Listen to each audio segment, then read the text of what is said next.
Hi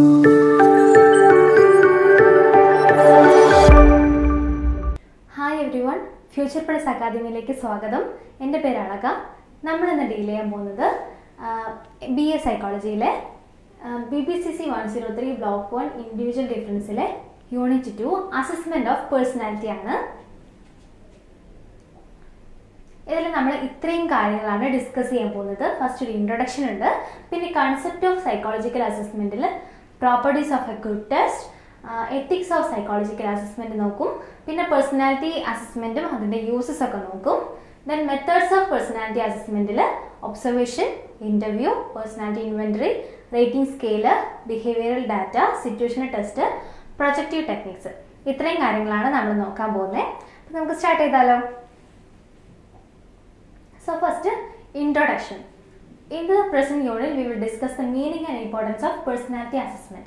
Personality assessment meaningum അതിൻ്റെ importance നമ്മൾ നോക്കും. അതിനുശേഷം നമ്മൾ കൺസെപ്റ്റ് ഓഫ് സൈക്കോളജിക്കൽ അസസ്മെൻറ്റ് എന്നാണ് നോക്കും. Ethical issues involved in assessment എന്നാണ് നോക്കും. Various methods of assessing personality including observation, interviews, personality inventory, rating scales, behavioural data, situation test, projective techniques, ഇത്രയും കാര്യമാണ് നമ്മൾ ഈ യൂണിറ്റിൽ പഠിക്കാൻ പോകുന്നത്. So first, concept of psychological assessment. എന്താണ് സൈക്കോളജിക്കൽ അസസ്മെൻറ്റ്?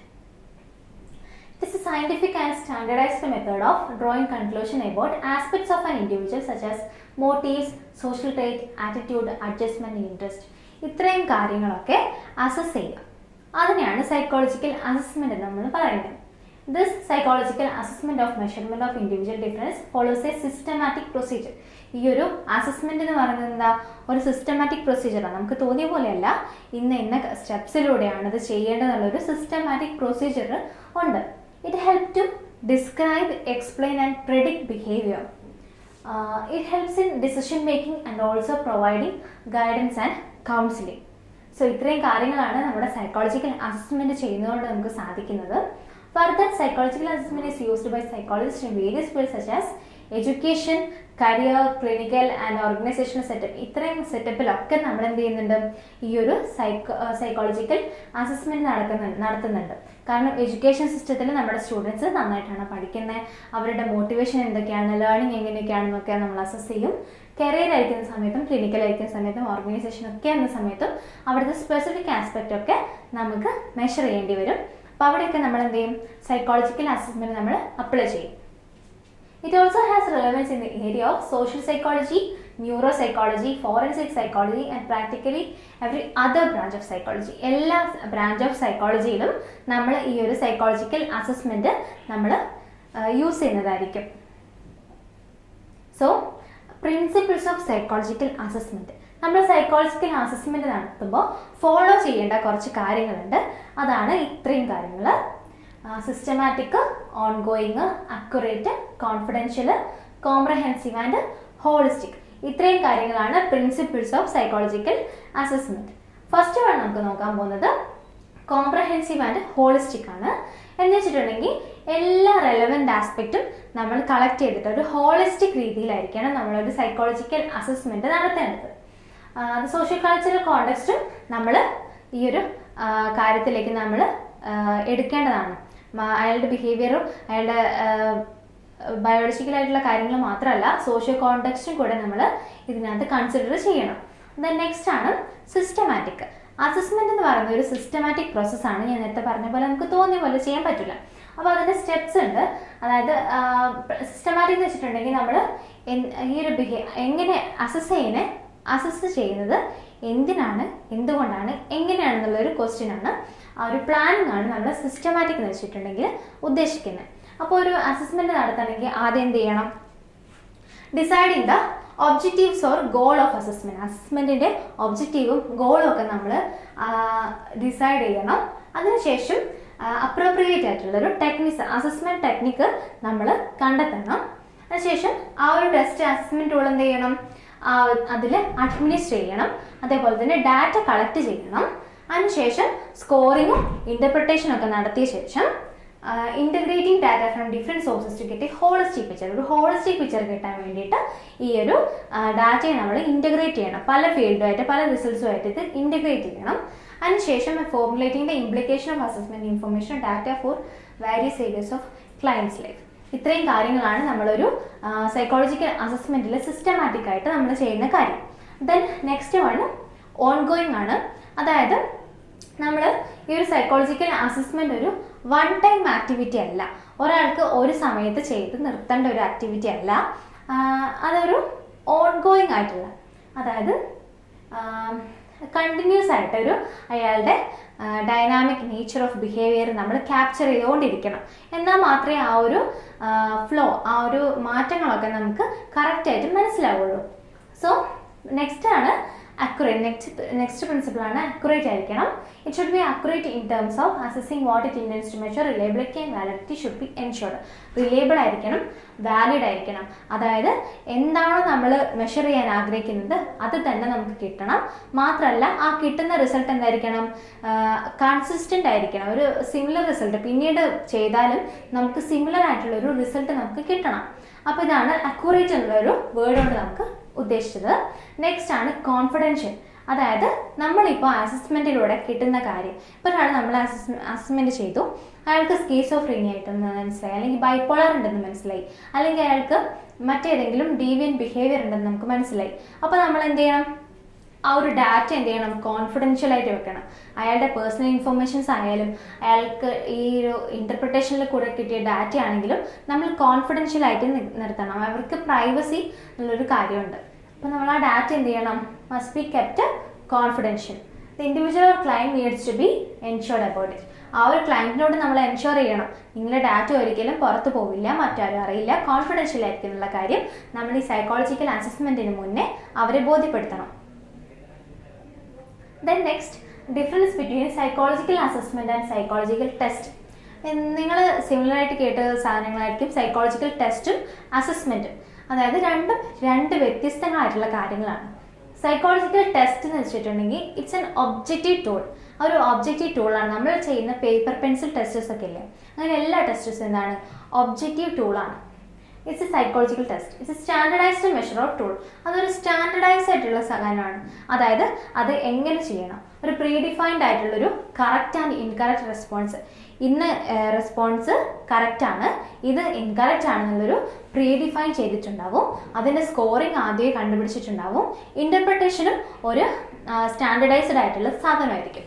അതാണ് സൈക്കോളജിക്കൽ ടെസ്റ്റ്.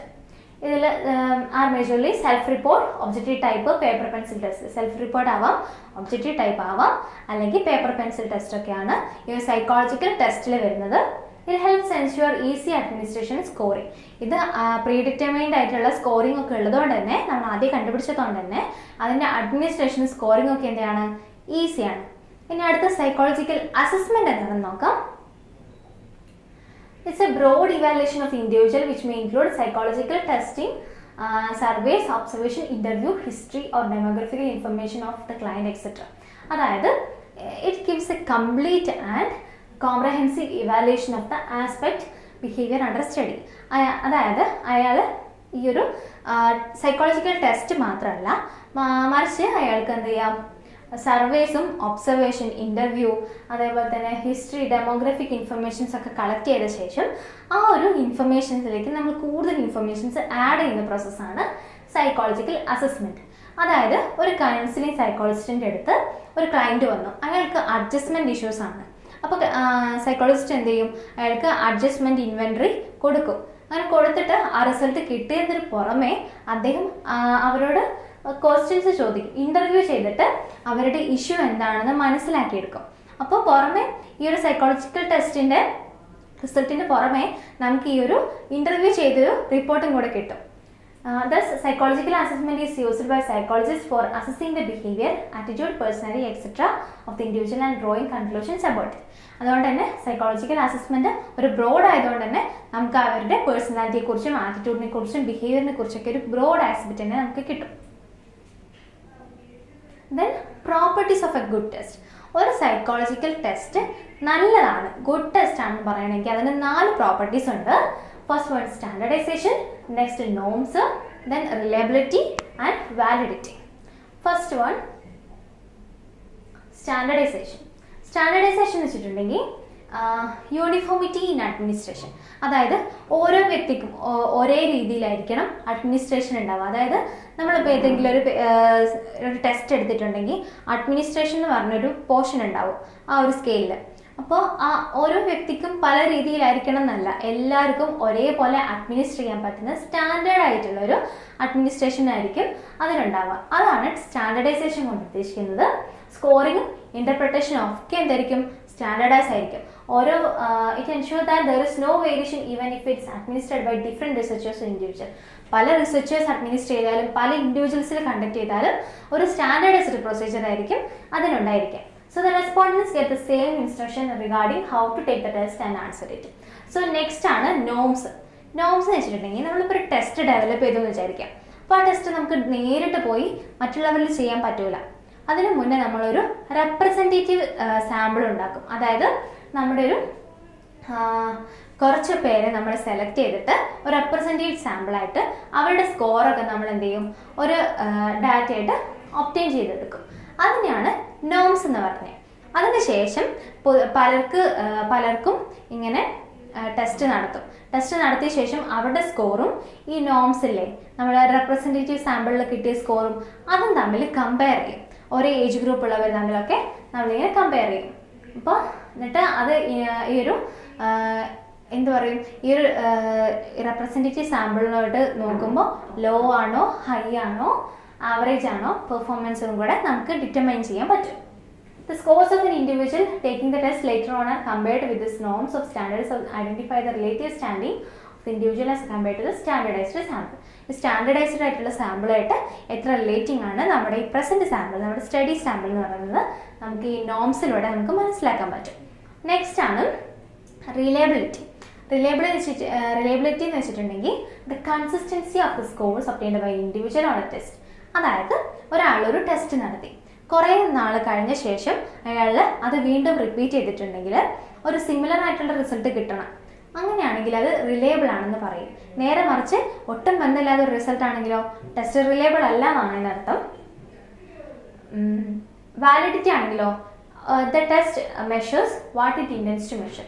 അതായത് നമ്മളിപ്പോൾ പേഴ്സണാലിറ്റിയാണ് മെഷർ ചെയ്യാൻ ആഗ്രഹിക്കുന്നതെങ്കിൽ ആ ടെസ്റ്റ് കഴിയുമ്പോൾ നമുക്ക് അയാളുടെ പേഴ്സണാലിറ്റിയെ മെഷർ ചെയ്യാൻ സാധിക്കണം. അതായത് എന്താണ് ഇൻറ്റൻറ്റ് ചെയ്യാൻ മെഷർ ചെയ്യാൻ ആഗ്രഹിച്ചത് അത് തന്നെ നമുക്ക് മെഷർ ചെയ്യാൻ സാധിക്കണം. Content validity is whether the contents, that is the test items, are representative of the entire domain of what is supposed to measure. അതായത് ഒരുപാട് ടൈപ്പ് വാലിഡിറ്റി ഉണ്ട്. കണ്ടന്റ് വാലിഡിറ്റി, കൺസ്ട്രക്ട് വാലിഡിറ്റി, അങ്ങനത്തെ ഒരുപാട് ടൈപ്പ് ഉണ്ട്. Then ethics of psychological assessment.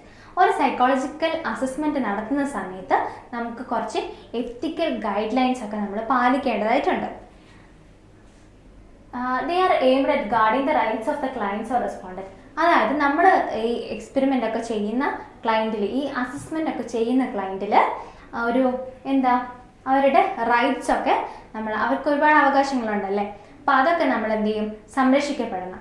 അതിന് വേണ്ടിയിട്ടാണ് ഈ എത്തിക്കൽ guide lines APA കൊണ്ടുവന്നത്. APA എന്ന് വെച്ചിട്ടുണ്ടെങ്കിൽ American psychological association has put the following guidelines which need to be observed by the psychologist or researcher. ഇത്ര ഫോളോയിങ് ആയിട്ടുള്ള ഒരു എത്തിക്കൽ ഗൈഡ് ലൈൻസ് നമ്മൾ ഫോളോ ചെയ്യണം. First one, it should be done by trained psychologist only.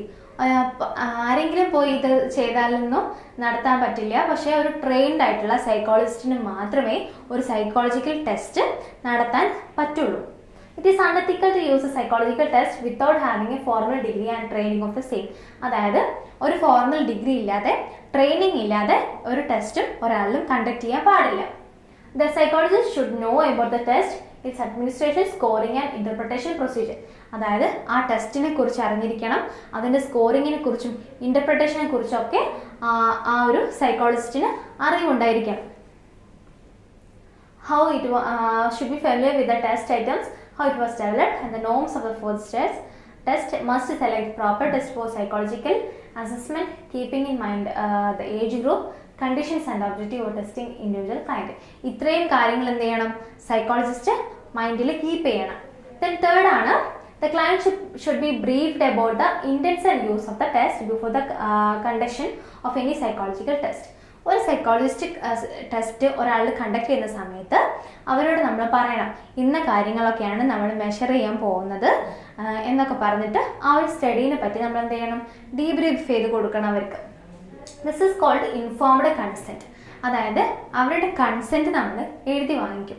അതായത് ഇന്ന കാര്യങ്ങളൊക്കെയാണ് നമ്മൾ ചെയ്യാൻ പോകുന്നത്, അതിൽ നിങ്ങൾക്ക് പ്രശ്നങ്ങളൊന്നും ഉണ്ടാവാതെ നിങ്ങളെ സംരക്ഷിക്കപ്പെടുന്നതായിരിക്കും, നിങ്ങളുടെ ഡാറ്റാസൊക്കെ എന്തായിരിക്കും കോൺഫിഡൻഷ്യലൊക്കെ ആയിരിക്കും എന്നുള്ള കാര്യങ്ങളൊക്കെ ഇൻക്ലൂഡ് ചെയ്തിട്ട് നമ്മൾ അവരുടെ സമ്മതത്തോടെ ആയിരിക്കണം ചെയ്യേണ്ടത്. ആ ഒരു സമ്മതത്തിനാണ് ഇൻഫോംഡ് കൺസെൻറ്റ് എന്ന് പറയുന്നത്. Then the fourth one ആണ് the client is also informed about the confidentiality of test finding. ആ ടെസ്റ്റിലൂടെ എന്താണോ ഫൈൻഡ് ചെയ്യുന്നത് അത് കോൺഫിഡൻഷ്യൽ ആയിരിക്കും, മറ്റാരുമായിട്ട് ഷെയർ ചെയ്യപ്പെടില്ല എന്നുള്ളൊരു അവയർനെസ് അവർക്ക് കൊടുക്കണം. A psychologist or research also required to provide and report the findings in an unbiased way. അതായത് ഇതെങ്ങനെയാണ് റിപ്പോർട്ട് ചെയ്യേണ്ടത്, ചില സമയത്ത് എല്ലാം കറക്റ്റായിട്ട് നടക്കും, പക്ഷേ ഈ ഫൈൻഡിങ്സ് റിപ്പോർട്ട് ചെയ്യുമ്പോൾ എന്താവും, റിസർച്ചറിൻ്റെ ഭാഗത്തുനിന്ന് ബയാസസ് ഉണ്ടാവും. അങ്ങനെ ഇല്ലാതായിട്ട് നമ്മൾ ശ്രദ്ധിക്കണം. Communicating test results in A proper way is an important aspect of psychological assessment. അതുകൊണ്ട് തന്നെ ഈ ഒരു ടെസ്റ്റ് റിസൾട്ട്സിന് എന്ത് ചെയ്യുക, കമ്മ്യൂണിക്കേറ്റ് ചെയ്യുന്നത് കൊണ്ട് തന്നെ ഈ ഒരു ബയാസ് നമുക്ക് എന്ത് ചെയ്യും, ഒഴിവാക്കാൻ പറ്റും. കാരണം ഫോർ എക്സാമ്പിൾ നമ്മളിപ്പോൾ ഒരു ടെസ്റ്റ് നടത്തിയ ശേഷം ഇന്ന റിസൾട്ട്സ് ഒക്കെ കിട്ടി, അപ്പോൾ നമ്മൾ ഒന്നുകൂടി അവരോട് കമ്മ്യൂണിക്കേറ്റ് ചെയ്തിട്ട് ഇന്ന പ്രശ്നങ്ങളൊക്കെ അനുഭവിക്കുന്നുണ്ടോ എന്നൊക്കെ ചോദിച്ച് അതോടൊന്ന് കൺഫേം ചെയ്തിട്ടുണ്ടെങ്കിൽ അതിൻ്റെ ബയാസ് എത്രയായിരിക്കും, കുറവായിരിക്കും. As a psychologist you need to ensure confidentiality of the sign of the client. It's unethical to use or share the psychological test report of the client without their consent. അവരുടെ consent ഇല്ലാതെ അവരുടെ data ആർക്കും കൈമാറാനോ ഒന്നും പാടില്ല. However, there are exceptions to it where there is a risk of life of the client or to the society. അതായത് ഈ confidentiality ഒരു exception ആയിട്ട് നിർത്തേണ്ട കുറച്ച് ഏരിയാസ് വരും. അതായത് ഇപ്പോൾ ഒരു കുട്ടി നമ്മളോട് എക്സ്പ്ലെയിൻ ചെയ്യാണ്, ഷീസ് എ റേപ്പ് വിക്ടിം എന്ന് എക്സ്പ്ലെയിൻ ചെയ്യുന്ന സമയത്ത് നമുക്ക് കോൺഫിഡൻഷ്യൽ ആണ്, ആരോടും പറയാൻ പാടില്ല എന്ന് പറഞ്ഞ് ഇരിക്കാൻ പറ്റില്ല. It's a big issue. അതുകൊണ്ട് തന്നെ നമ്മളത് കൺസേൺഡ് അതോറിറ്റീസിനെ അറിയിച്ചേ പറ്റൂ. അതേപോലെ തന്നെ സൊസൈറ്റിക്ക് എന്തെങ്കിലും അപകടം വരുത്തുന്ന കാര്യമാണെങ്കിലും നമ്മളത് ആ ഒരു കോൺഫിഡൻഷ്യാലിറ്റിക്ക് പുറമെ നമ്മളത് എഫേർട്ട് എടുത്ത് അതിനെ പരിഹരിക്കാൻ നോക്കണം. സിക്സ്ത് വൺ ആണ്, it's also important to aware of the test taking situation and the ethnic and cultural background of the test takers, clients as they may affect the test result. അതുകൊണ്ട് തന്നെ കൂടാതെ നമ്മുടെ test ചെയ്യുന്ന ആളുടെ ethnic ബാക്ക്ഗ്രൗണ്ടും കൾച്ചറൊക്കെ നമ്മൾ ആദ്യം അറിഞ്ഞിരിക്കണം. കാരണം ഇതിനൊക്കെ എന്ത് ചെയ്യും, നമ്മുടെ റിസൾട്ടിനെ ബാധിക്കാനുള്ള ചാൻസ് ഉണ്ട്. കാരണം വെസ്റ്റേൺസിന് മാത്രം കൾച്ചർ ബോണ്ടായിട്ടുള്ളൊരു ടെസ്റ്റ് ഉണ്ടാക്കി അത് നമ്മൾ ഇന്ത്യൻസിൽ ചെയ്യുകയാണെങ്കിൽ ഒരിക്കലും റിസൾട്ട് എന്തല്ല, കൺസിസ്റ്റൻ്റ് അല്ല, ആ ഒരു നല്ല റിസൾട്ട് ആയിരിക്കില്ല. അപ്പോൾ ടെസ്റ്റ് എന്തായിരിക്കും, ഫെയിൽ ആയിരിക്കും. അപ്പോൾ ഇതൊക്കെ നമ്മൾ ശ്രദ്ധിക്കേണ്ട കാര്യമാണ്. ദെൻ പേഴ്സണാലിറ്റി അസസ്മെൻറ്റിൻ്റെ യൂസസ് എന്തൊക്കെയാണെന്ന് നമുക്ക് നോക്കാം. Personality assessment aims at measuring the personality trait and characteristics of individual. Personality trait ഒക്കെ മെഷർ ചെയ്യുന്നതാണ് പേഴ്സണാലിറ്റി അസസ്മെൻറ്റ് എന്ന് വെച്ചിട്ടുണ്ടെങ്കിൽ. It helps for improving our own self, for effective social relationship and interaction, for better health, efficient work performance, etcetera etcetera. ഇതിനൊക്കെ നമ്മൾ എന്ത് ചെയ്യും, ഈ psychological assessment help ചെയ്യും. ഇത് also has a broad scope in schools and educational setup. അതായത് നമ്മുടെ സ്കൂൾസിലും educational സെറ്റപ്പിലൊക്കെ ഈ ഒരു പേഴ്സണാലിറ്റി അസസ്മെൻറ്റിന് ഭയങ്കര ഇമ്പോർട്ടൻസ് ഉണ്ട്. കാരണം personality has been related to the childhood performance. Research studies have found that the trait agreeableness can have an impact on educational achievement. അതായത് നമ്മൾ big 5 ഫാക്ടറിൽ പറഞ്ഞിട്ടുള്ള അഗ്രിയബിൾനെസ് എന്ന ട്രേറ്റിന് ആ ഒരു എഡ്യൂക്കേഷൻ അച്ചീവ്മെൻറ്റുമായിട്ട് ഭയങ്കര ബന്ധമുണ്ട്. Similarly other personality trait like conscientious which refers to being systematic and thoughtful may also influence academic success. അതേപോലെ തന്നെ ഈ ഒരു കോൺസെൻഷ്യസിനുള്ള ഒരു ട്രേറ്റ് അവരുടെ സിസ്റ്റമാറ്റിക് ആൻഡ് തോട്ട്ഫുൾനെ ഇൻഫ്ലുവൻസ് ചെയ്യുന്നത് കൊണ്ട് തന്നെ അക്കാദമിക് പ്രോസസ്സിനെയും അത് ഇൻഫ്ലുവൻസ് ചെയ്യുന്നതാണ്. അപ്പോൾ ഇത്രയും ഫാക്ടേഴ്സൊക്കെ നമ്മുടെ എഡ്യൂക്കേഷണൽ സെറ്റപ്സിൽ ഒരുപാട് അപ്ലിക്കബിൾ ആണ്. Personality traits have also been linked to bullying, a most commonly occurring phenomena at school. അതേപോലെ തന്നെ ഈ ഒരു ബുള്ളി ചെയ്യപ്പെടുന്ന ഒരു ബുള്ളിങ് അനുഭവം ഇപ്പോൾ പലതായിട്ട് നമ്മൾ ന്യൂസിലൊക്കെ കേൾക്കാറുണ്ട്, കുട്ടികളൊക്കെ ബുള്ളിങ് ചെയ്യപ്പെടുന്നുണ്ടെന്നൊക്കെ ഉള്ള. പക്ഷെ പലതും പുറത്ത് വരാതെ പോകുന്നുമുണ്ട്. അപ്പോൾ ഈ ബുള്ളി ചെയ്യപ്പെടുന്ന കുട്ടികൾക്ക് ഉള്ളിൽ സൈക്കോട്ടിസം എന്നുള്ളൊരു ട്രേറ്റ് ഡോമിനൻ്റ് ആയിട്ട് പല സ്റ്റഡീസും കണ്ടുപിടിച്ചിട്ടുണ്ട്. സോ നമ്മുടെ സ്കൂൾ ആൻഡ് എഡ്യൂക്കേഷണൽ സെറ്റപ്സിൽ ഈ പേഴ്സണാലിറ്റി അസസ്മെൻറ്റിനൊക്കെ വളരെ ഇമ്പോർട്ടൻസ് ഉണ്ട്. ഇങ്ങനത്തെ ഡിഫക്റ്റീവ് ആയിട്ടുള്ള പേഴ്സണാലിറ്റി ട്രേറ്റ് ഒക്കെ ഉണ്ടെങ്കിൽ അതിനെ നമുക്ക് ട്രീറ്റ് ചെയ്തെടുക്കാൻ വേണ്ടിയിട്ട് ഹെൽപ്പ് ചെയ്യും. അതേപോലെ അതിലൂടെ തന്നെ അവരുടെ അക്കാദമിക് അച്ചീവ്മെൻ്റ് ഒക്കെ നമുക്ക് കൂട്ടാനും സാധിക്കും. Then personality assessment has also been widely used in career decision and finding out the fit between career requirement and personality trait. ഒരു കരിയറിന് എന്തൊക്കെ ആവശ്യമുണ്ട്, ഒരു ജോബിൻ്റെ റിക്വയർമെൻറ്റ്സ് എന്താണ്, അയാളുടെ പേഴ്സണാലിറ്റി ട്രേറ്റ് എന്താണ്, ഇത് തമ്മിൽ രണ്ടും കണക്റ്റഡ് ആണ്.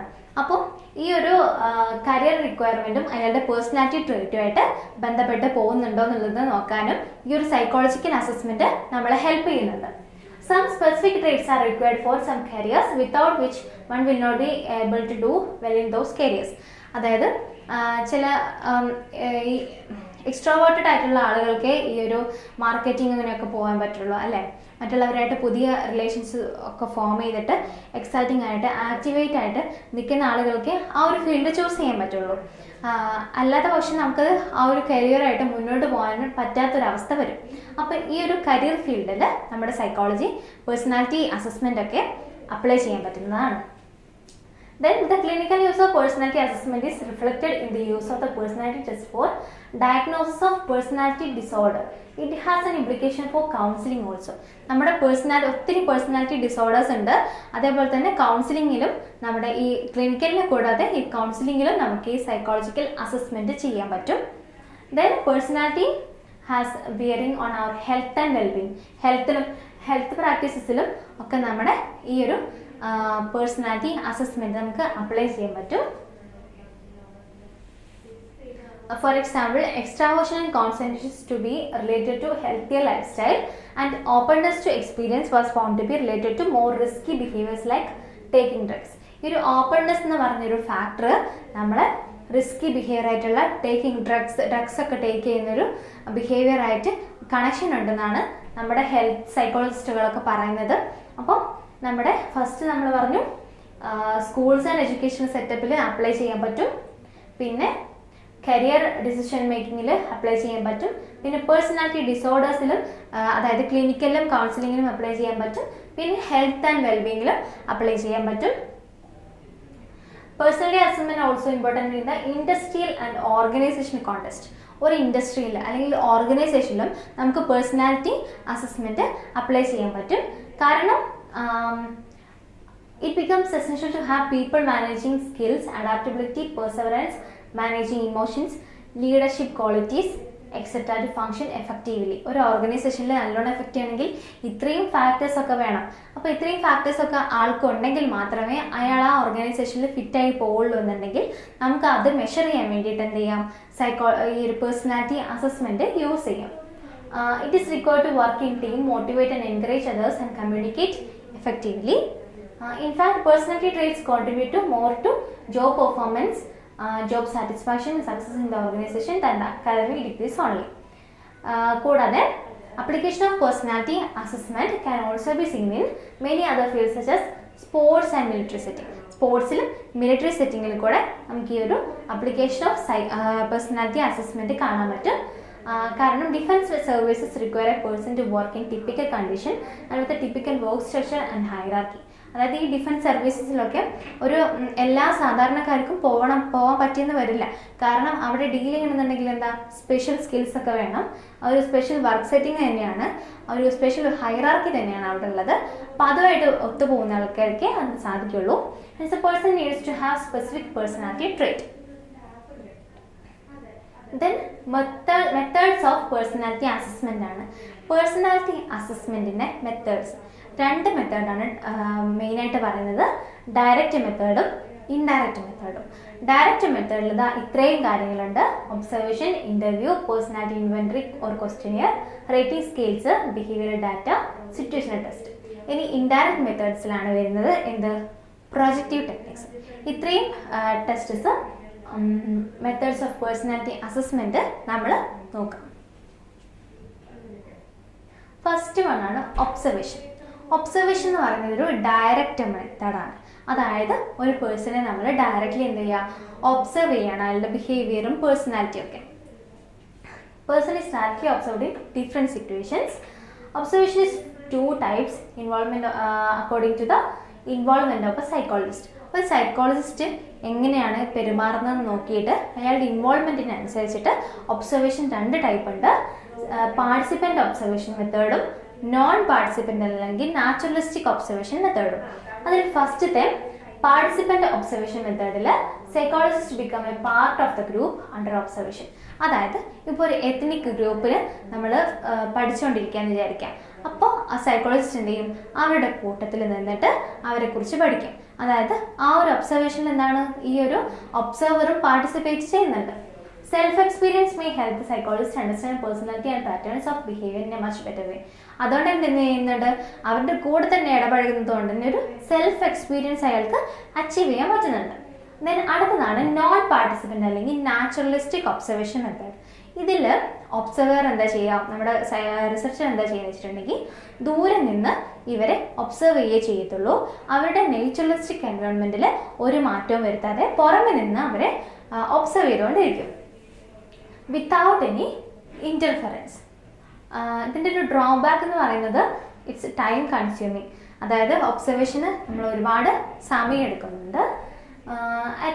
At times, the psychologist may sit the entire day observing the client and may not be able to make notes of any significant observation that he or she decided to observe.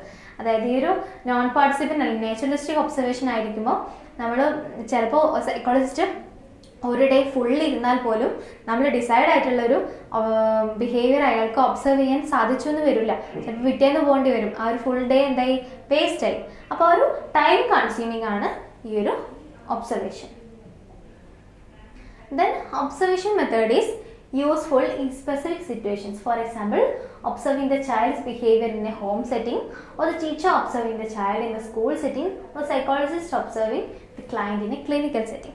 ഈ ഇത്രയും type observations നടക്കാം.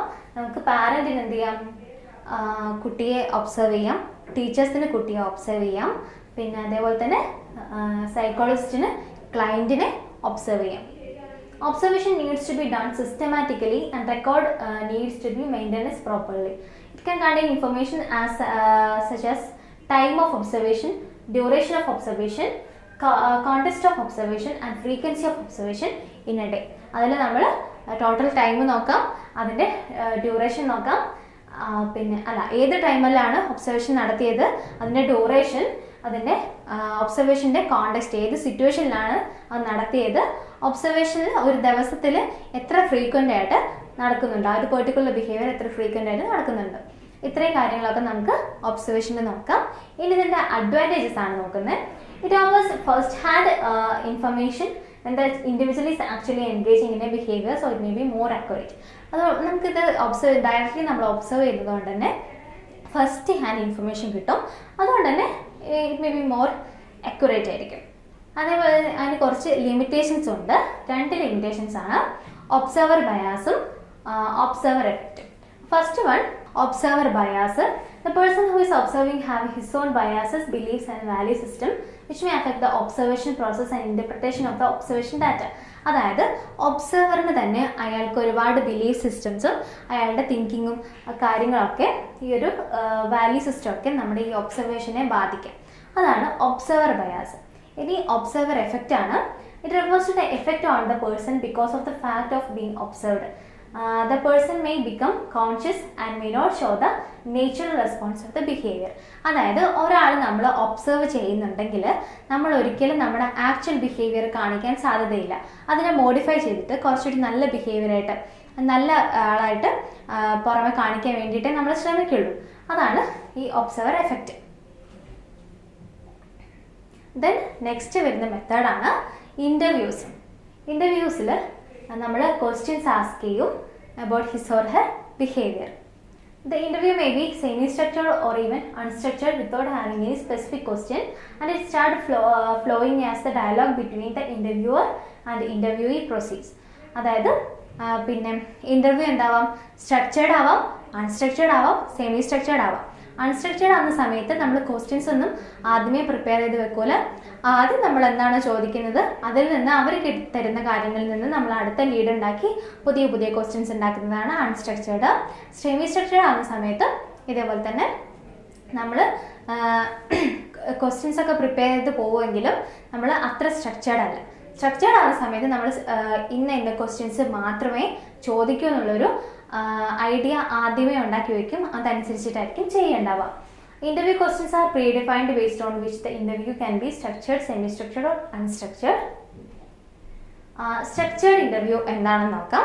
Structured interview is where the psychologist has a predefined set of questions. ആദ്യം define ചെയ്ത ഒരു set of questions ഉണ്ടാവും, which has an expectation of one word or a single sentence answer from the client of the participant. അതായത് ഒരു വേർഡോ അല്ലെങ്കിൽ ഒരു single sentence answers ആയിരിക്കും നമ്മൾ expect ചെയ്യുന്നുണ്ടാവുക. This type of interview is conducted to verify facts from the client. അതായത് നമുക്ക് അവരുടെ ബിഹേവിയറിനെ കുറിച്ചും നമ്മൾ എന്താണോ നമ്മൾ അറിയാൻ ശ്രമിക്കുന്നത് അതിനെക്കുറിച്ച് ആക്ച്വലി ഒരു നോളജ് ഉണ്ടായിരിക്കും. നമ്മൾ എന്ത് ചെയ്യുക, അതിനെ വെരിഫൈ ചെയ്യാനാണ് ഈ ഒരു ക്വസ്റ്റ്യൻസിലൂടെ നോക്കുക. നമുക്ക് ഓൾറെഡി അറിയുന്ന ഒരു കൺക്ലൂഷനെ അവരോട് ഒന്നുകൂടെ ചോദിച്ചിട്ട് വെരിഫൈ ചെയ്യാനാണ് അതിൽ ശ്രമിക്കുക. This type of interview is not time consuming but fetches very limited information. ഇത് ടൈം കൺസ്യൂമിങ് അല്ല, കാരണം ക്വസ്റ്റ്യൻസ് നമ്മൾ പ്രീഡിഫൈൻഡ് ആണ്. അതേപോലെ തന്നെ വൺ വേർഡ് ആയിട്ടോ വൺ സെൻറ്റൻസ് ആയിട്ടുള്ള ആൻസേഴ്സേ നമ്മൾ എക്സ്പെക്ട് ചെയ്യുന്നുള്ളൂ. അതുകൊണ്ട് തന്നെ ടൈം കൺസ്യൂമിങ് അല്ല, പക്ഷേ ലിമിറ്റഡ് ഇൻഫർമേഷൻസ് മാത്രമേ നമുക്ക് കിട്ടുള്ളൂ. Here psychologist has full control during the interview. ഇൻ്റർവ്യൂവിൽ സൈക്കോളജിസ്റ്റിനാണ് ഫുൾ കൺട്രോൾ ഉണ്ടായിരിക്കുക. ദെൻ സെമി സ്ട്രക്ചേർഡ് ഇൻ്റർവ്യൂ രണ്ടാമത്തെ ടൈപ്പാണ്. It's a best form of an interview as it allows the psychologist to ask specific and detailed questions as and when required based on the need. അതായത് ഒരു question ചോദിച്ചു, അപ്പോൾ അതിൻ്റെ ഉത്തരവായിട്ട് ഒരാൾ എന്തെങ്കിലും പറഞ്ഞിട്ടുണ്ടെങ്കിൽ അതിനെക്കുറിച്ച് കൂടുതൽ അറിയണമെങ്കിൽ എന്താ, നമുക്ക് അടുത്ത ക്വസ്റ്റ്യൻസ് ചോദിക്കാം. അതുമായിട്ട് റിലേറ്റ് ചെയ്തിട്ട് നമുക്കപ്പോൾ ക്വസ്റ്റ്യൻസ് ഉണ്ടാക്കി ചോദിക്കാം. അപ്പോൾ എന്ത് ചെയ്യും, നമുക്ക് ആവശ്യമുള്ള കാര്യത്തിൻ്റെ ഒരു ഡീറ്റെയിൽഡ് ഇൻഫർമേഷൻസ് അവരിൽ നിന്ന് കളക്ട് ചെയ്യാൻ പറ്റും. Here psychologist has control during the interview. അവർക്കൊരു പ്രീഡിഫൈൻഡ് ആയിട്ടുള്ള കുറച്ച് ക്വസ്റ്റ്യൻസ് ഉണ്ടായിരിക്കും, പക്ഷേ അത് മാത്രമേ ചോദിക്കാൻ പറ്റുമെന്നില്ല. നമുക്ക് കൂടുതൽ ഇൻഫർമേഷൻസ് വേണമെങ്കിൽ അത് നമുക്ക് കളക്ട് ചെയ്യാൻ പറ്റും. ഈ ഒരു സെമി സ്ട്രക്ചേർഡ് ഇൻ്റർവ്യൂവിൽ it allows the psychologist to focus on information which is specific, at the same time allows to explore the possible gray areas of information which they have not explored. അവർ ആദ്യത്തെ ക്വസ്റ്റിന് മറുപടി ആയിട്ട് പറഞ്ഞിട്ടുള്ള ഇല്ലാത്ത കാര്യങ്ങളൊക്കെ നമുക്ക് explore ചെയ്യാൻ വേണ്ടിയിട്ട് ഈ ഒരു സെമി സ്ട്രക്ചേർഡ് ഇൻ്റർവ്യൂ നമ്മളെ ഹെൽപ്പ് ചെയ്യും. Then unstructured interview. In an unstructured interview, one question leads to another and a larger pool of information can be collected from the client. അതായത് ഒരു ക്വസ്റ്റ്യനിൽ ഒരു ആൻസർ പറഞ്ഞിട്ടുണ്ടെങ്കിൽ ആ ആൻസറിൽ നിന്നായിരിക്കും നമ്മൾ എന്ത് ചെയ്യുക, അടുത്ത ക്വസ്റ്റ്യൻ ഫോം ചെയ്യുക. അതാണ് unstructured interview. In this type of interview, the aim of objective of the session is just to explore the information about the client. ആ ക്ലയൻറ്റിന് കാര്യങ്ങൾ എന്ത് ചെയ്യുക, ജസ്റ്റ് എക്സ്പ്ലോർ ചെയ്യുക എന്നുള്ള രീതിയിലാണ് നമ്മൾ ഈ ഒരു ടൈപ്പ് ഓഫ് ഇൻ്റർവ്യൂ യൂസ് ചെയ്യുന്നത്. ഇറ്റ്സ് ഹൈലി ടൈം കൺസ്യൂമിങ്, കാരണം അവർ ഒരുപാട് സംസാരിക്കും, അതുകൊണ്ട് തന്നെ ഹൈലി ടൈം കൺസ്യൂമിങ് ആണ്. may not fetch relevant information. പക്ഷേ ചിലപ്പോൾ റെലവൻറ്റ് ഇൻഫർമേഷൻ ആയിരിക്കില്ല, അവർക്ക് തോന്നിയ പോലെ എന്തെങ്കിലുമൊക്കെ പറയുന്ന ഒരു അവസ്ഥയായിരിക്കും മിക്കവാറും സമയത്ത് ഉണ്ടായിരിക്കുക. ഇനി ഇൻ്റർവ്യൂവിൻ്റെ അഡ്വാൻറ്റേജസ് ആണ് നമ്മൾ നോക്കുന്നത്. അതിൽ പിന്നെ നമുക്ക് എന്ത് ചെയ്യാം, ഈ വെർബൽ ആയിട്ടുള്ള കാര്യങ്ങൾക്ക് പുറമെ നമുക്ക് നോൺ വെർബൽ ആയിട്ടുള്ള കുറേ ക്യൂസ് നമുക്ക് കിട്ടും. അതായത് അവരുടെ facial expressions, tone of voice, അതേപോലെ ബോഡി ലാംഗ്വേജ്, മാനറിസം, ഇത്തരം കാര്യങ്ങളെക്കുറിച്ചൊക്കെ നമുക്ക് ഇൻ്റർവ്യൂ ചെയ്യുന്ന സമയത്ത് ഡയറക്റ്റ്ലി ഒബ്സർവ് ചെയ്യാൻ സാധിക്കും. Interviews offer greater flexibility than other methods of psychological assessment. ഇതിനൊരു ഗ്രേറ്റർ ഫ്ലെക്സിബിലിറ്റിയും ഉണ്ട്. ദെൻ ഇതിന് കുറച്ച് ലിമിറ്റേഷൻസ് ഉണ്ട്. ബയാസ് ഓഫ് ഇൻ്റർപ്രിട്ടേഷനും ഹാലോ എഫക്റ്റും. ഈ ബയാസ് ഓഫ് ഇൻ്റർപ്രിട്ടേഷൻ എന്ന് വെച്ചിട്ടുണ്ടെങ്കിൽ interviewer may be biased and his or her belief and prejudice may colour the interpretation of the response of the interviewer or client. അതായത് ആ ഒരു ഇൻ്റർവ്യൂവിൻ്റെ ബിലീഫ് സിസ്റ്റവും അയാളുടെ വിശ്വാസങ്ങളും അയാളുടെ വാല്യൂസൊക്കെ അനുസരിച്ചിട്ട് ആ ഒരു ബയാസ് കീപ്പ് ചെയ്യും. അവർ പറയുന്ന ഡാറ്റയെ ഇൻ്റർപ്രറ്റ് ചെയ്യുന്നതിൽ തെറ്റുകൾ സംഭവിക്കും. ഇതാണ് bias of interpretation. Second one ആണ് halo effect, which may create a positive or negative first impression. അതായത് ഇപ്പം നല്ല വെൽ ഡ്രസ്ഡ് ആയിട്ട് നല്ല മാനറിൽ വന്നിരിക്കുന്ന ഒരാളോട് നമുക്ക് ഫസ്റ്റ് ഇംപ്രഷൻ എന്തായിരിക്കും, ബെസ്റ്റ് ആയിരിക്കും അല്ലേ. അപ്പോൾ അയാളെക്കുറിച്ചൊരു positive or negative first impression വന്നിട്ടുണ്ടെങ്കിൽ എന്ത് ചെയ്യും, ആ ഒരു സബ്സിക്വൻറ്റ് ഇൻട്രാക്ഷനെ അത് എഫക്റ്റ് ചെയ്യും. നേരെ മറിച്ച് ഒട്ടും അട്രാക്റ്റീവ് അല്ലാതെ ഭയങ്കര ഫസ്റ്റ് തന്നെ ആദ്യം ഇത്തിരി റൂഡായിട്ട് സംസാരിക്കുന്ന ഒരാളാണെങ്കിൽ ബാക്കിയുള്ള ക്വസ്റ്റ്യൻസ്, ബാക്കിയുള്ള ഇൻ്റർവ്യൂ ക്വസ്റ്റ്യൻസ് ഒക്കെ എന്ത് ചെയ്യും, ആ ഫസ്റ്റത്തെ ഇംപ്രഷനെ ആശ്രയിച്ചാണ് ഇരിക്കുന്നത്. ദെൻ നെക്സ്റ്റ് വരുന്ന ലിമിറ്റേഷൻ ആണ് interviewer subjectivity. As the interviewer plays a crucial role in interviewing and interpreting the response of an individual, the subjectivity of the interviewer may affect the result. അത് നേരത്തെ പറഞ്ഞ പോലെ തന്നെ ഇൻ്റർവ്യൂവറിൻ്റെ സബ്ജക്റ്റിവിറ്റി ഈ ഒരു ഇൻ്റർവ്യൂവിനെ effect ചെയ്തേക്കാം. Then lakhs reliability and validity. ഇതൊരു അൺസ്ട്രക്ചേർഡും semi structured ആയിട്ടുള്ള ഇൻ്റർവ്യൂസിനൊക്കെ എന്താണ് റിലയബിലിറ്റിയും വാലിഡിറ്റിയും ഒക്കെ കുറവാണ്. കാരണം subjective nature of the interview. കാരണം ഇതെന്താണ്, സബ്ജക്റ്റീവ് ആണ്, ഓരോരുത്തർക്കും ഓരോ രീതിയിലാണ് അല്ലേ. ഇൻ്റർവ്യൂ ചെയ്യുന്ന ആളെ അനുസരിച്ചിരിക്കും അതിൻ്റെ കണ്ടന്റും അതിൻ്റെ റിലയബിലിറ്റിയും അതിൻ്റെ വാലിഡിറ്റിയും ഒക്കെ. On the other hand, if the interview is structured it may not provide much useful information. Unstructured semi structured ആകുമ്പോൾ അതിന് റിലയബിലിറ്റിയും വാലിഡിറ്റിയും കുറവായിരിക്കും. എന്നാൽ സ്ട്രക്ചേർഡ് ആകുന്ന സമയത്തോ അതിന് യൂസ്ഫുൾ ഇൻഫർമേഷൻസിൻ്റെ അളവും കുറവായിരിക്കും. അപ്പോൾ there are limitations in each interview method. Then time consuming എന്നുള്ളതാണ് അടുത്തൊരു limitation. Interview will require more time and energy. In-depth ആയിട്ടുള്ള യൂസ്ഫുൾ ആയിട്ടുള്ള ഇൻഫർമേഷൻസ് കിട്ടണമെങ്കിൽ നമുക്ക് ഒരുപാട് ടൈം എടുത്ത് അവർ ഇൻ്റർവ്യൂ ചെയ്യേണ്ട ഒരു അവസ്ഥ വരും. ദെൻ നെക്സ്റ്റ് ആണ് not easy to take the interview. Interview is not just asking questions, it's a skill. അതായത് നമ്മൾ ജസ്റ്റ് പോയി എന്തെങ്കിലും ക്വസ്റ്റ്യൻസ് ചോദിക്കുകയല്ല, അതൊരു സ്കില്ലാണ്. അത് എന്താ അത്ര ഈസി അല്ല ഒരു ഇൻ്റർവ്യൂ എടുക്കുക എന്ന് പറയുന്നത്. പേഴ്സണാലിറ്റി അസസ് ചെയ്യാൻ വേണ്ടിയിട്ടുള്ള അടുത്തൊരു മെത്തേഡാണ് നമ്മൾ ഇനി ഡിസ്കസ് ചെയ്യാൻ പോകുന്നത്. അതാണ് പേഴ്സണാലിറ്റി ഇൻവെൻട്രീസ്. ഇതെന്താണെന്ന് നമുക്ക് നോക്കാം. Personality inventories are questionnaires or scales that consist of questions or statements, and the individual or test taker needs to answer these in a specific standardized format. എന്ന് വെച്ചിട്ടുണ്ടെങ്കിൽ ഈ പേഴ്സണാലിറ്റി ഇൻവെൻറ്ററീസിൽ കുറേ ക്വസ്റ്റ്യൻസ് ഉണ്ടാവും. അപ്പോൾ നമ്മൾ ടെസ്റ്റ് ടേക്ക് ചെയ്യുന്ന ആളുകൾ എന്ത് ചെയ്യണം, അത് ആൻസർ ചെയ്യണം. എന്നിട്ട് അതിനൊരു സ്റ്റാൻഡർഡൈസ്ഡ് ഫോമാറ്റും ഈ പേഴ്സണാലിറ്റി ഇൻവെൻറ്ററീസിന് ഉണ്ടായിരിക്കും. These are called paper and pencil test.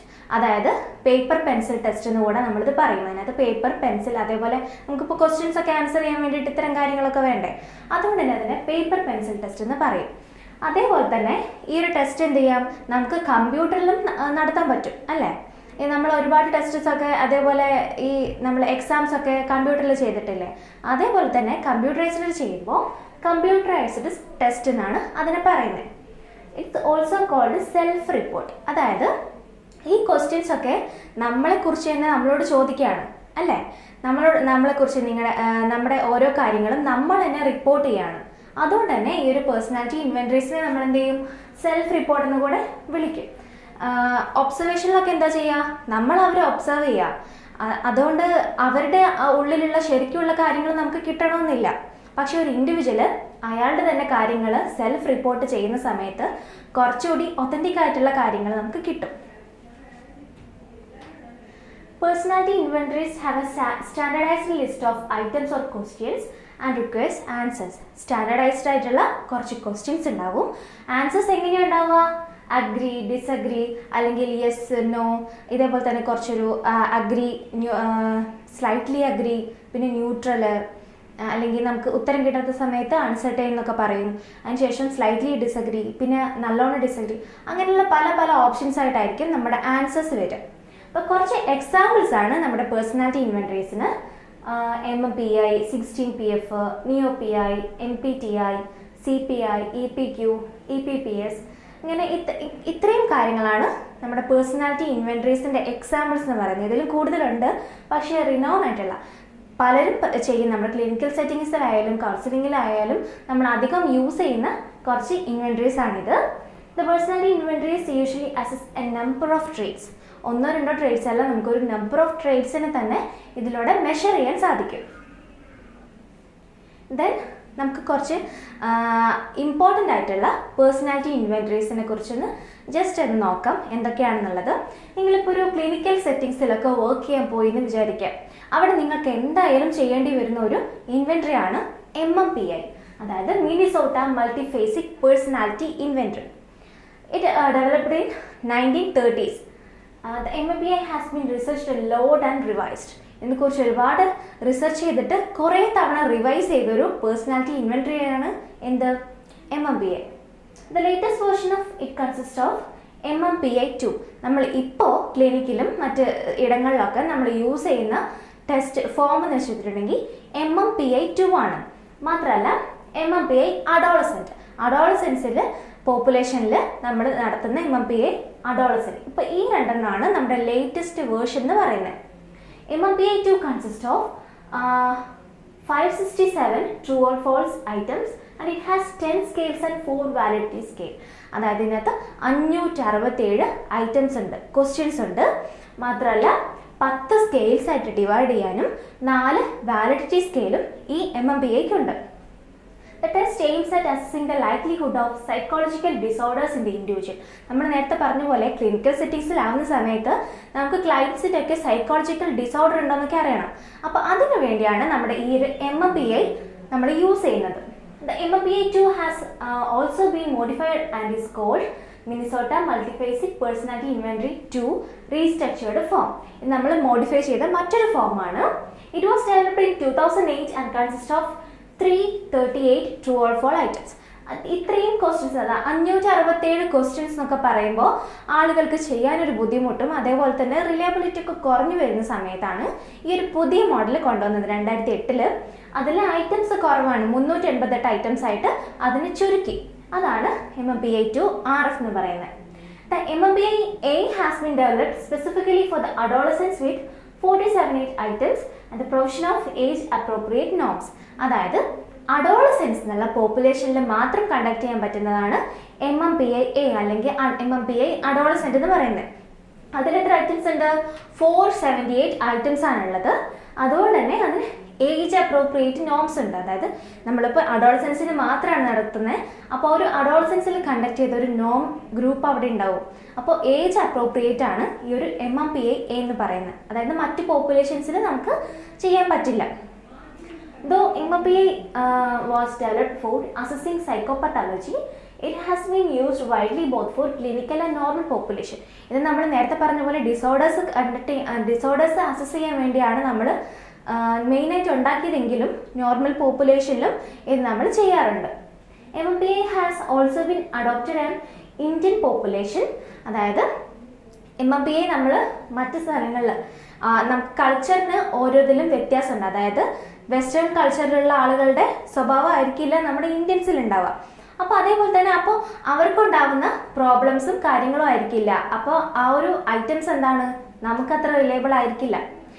അതുകൊണ്ട് തന്നെ നമുക്കൊരു ഇന്ത്യൻ അഡാപ്റ്റേഷൻ വേണ്ടി വന്നു. അതായത് ഇന്ത്യക്കാരുടെ ട്രേറ്റ്സ് ഒക്കെ ഇൻക്ലൂഡ് ചെയ്തിട്ട് ഇന്ത്യക്കാർക്ക് പറ്റിയൊരു ടെസ്റ്റ് കൊണ്ടുവന്നു. അതാണ് മൾട്ടിഫേസിക് ക്വസ്റ്റ്യനെയർ. ചത്തോപധ്യായ്, സോമൻ, ബിസ്വാസ് ആണ് ഇത് കൊണ്ടുവന്നിട്ടുള്ളത്. It's A Indian adaptation. Then അടുത്തൊരു പേഴ്സണാലിറ്റി ഇൻവെൻട്രി ആണ് കാലിഫോർണിയ സൈക്കോളജിക്കൽ ഇൻവെൻട്രീസ് അഥവാ CPI. California psychological inventory has been specifically developed four normal adult population. നമ്മുടെ MMPI സൈക്കോളജിക്കൽ ഡിസോർഡേഴ്സിനെയാണ് മെയിനായിട്ട് ഫോക്കസ് ചെയ്തിട്ടുണ്ടെങ്കിൽ ഈ CPI എന്താ ചെയ്തത്, നോർമൽ അഡൽട്ട് പോപ്പുലേഷൻസിലാണ് ഇത് കണ്ടക്ട് ചെയ്തിട്ടുള്ളത്. അതായത് മെയിൻലി ആപ്ലിക്കബിൾ ആയിട്ടുള്ളത് നോർമൽ അഡൽട്ട് പോപ്പുലേഷനിലാണ്. Several of the items of CPI drawn from MMPI. MMPIയിലുള്ള പല ക്വസ്റ്റ്യൻസും എന്ത് ചെയ്തിട്ടുണ്ട്, ഈ CPIയിലേക്ക് എടുത്തിട്ടുണ്ട്.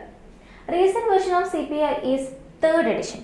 ഇപ്പം നമ്മൾ എല്ലായിടത്തും യൂസ് ചെയ്യുന്നത് ഏതാണ്, 3rd edition ആണ്. It consist of 434 true or false items.